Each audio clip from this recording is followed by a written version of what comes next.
best image to convey what Romanticism really stood for and the legacy of freedom and human rights. In England, William Blake, a poet and a painter, Mary Wollstonecraft, novel writer and philosopher, William Godwin, journalist and political philosopher, were among the great people who contributed to the creation of a better and fairer society. In the late 18th and mid-19th centuries, the artistic movement we call Romanticism took place in Europe. It was a complex and heterogeneous movement, whose best representatives painted, wrote, and lived in the name of justice and freedom. It is true, Romantic poetry is about love, but not the way we might think. It is also about passion, but not as we might imagine today.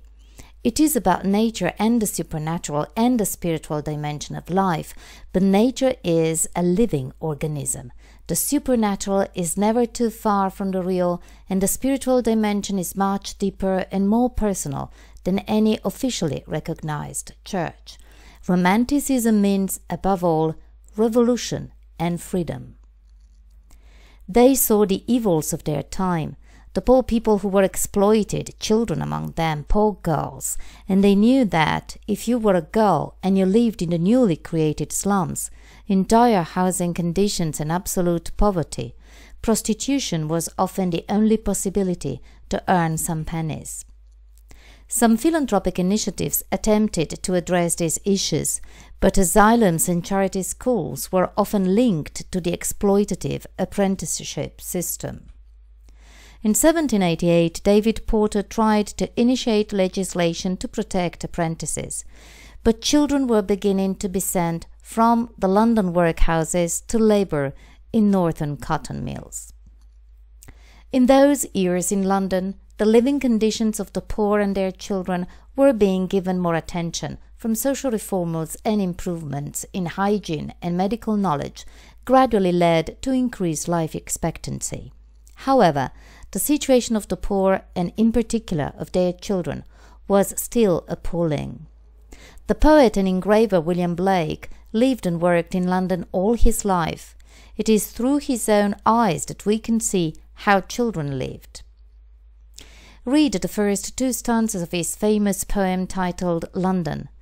The streets and the river Thames are chartered. Every face you see shows weakness and pain. Children cry for fear. In every voice you hear and in everything you are forbidden to do, you can see the oppression of our mind. And the chimney-sweepers cry, and every polluted church is shaken. And poor Tom Dacre, in the poem The Chimney-Sweeper, dreams of his friends all locked up in coffins of black. The outbreak of the French Revolution in 1789 gave a new political urgency to Blake's views. In London, a range of new radical groups emerged, demanding major changes to the political system. The Artisans of the London Corresponding Society, LCS, formed January 1792, helped to spread the influence of the English-born American activist and philosopher Thomas Paine, who, in his Rights of Man, had called for universal adult male suffrage and a redistribution of wealth through taxation. The revolution widened the range of voices contending for change.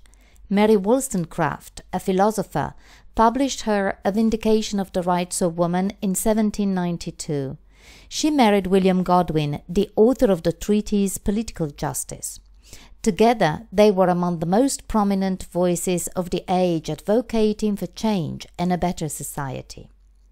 On the 30th of August 1797, Wollstonecraft gave birth to her second daughter and future novel writer Mary, but she unfortunately died of childbed fever after several days of agony. However, the calls for radical change met vigorous opposition, especially when the French Revolution turned into the violence of La Terreur. radical activity was monitored by a network of informers and spies. Among the many publishing initiatives designed to counteract the spread of radicalism, the cheap repository tracts were particularly important. The evangelical Hannah More wrote many of these works. They were simple moral tales and ballads, recommending to laboring class readers the virtues of patience, hard work, respect for social superiors, and acceptance of the status quo. Others will follow and support progress in the name of freedom and equality. Some will overcome the barriers of what is commonly known to people.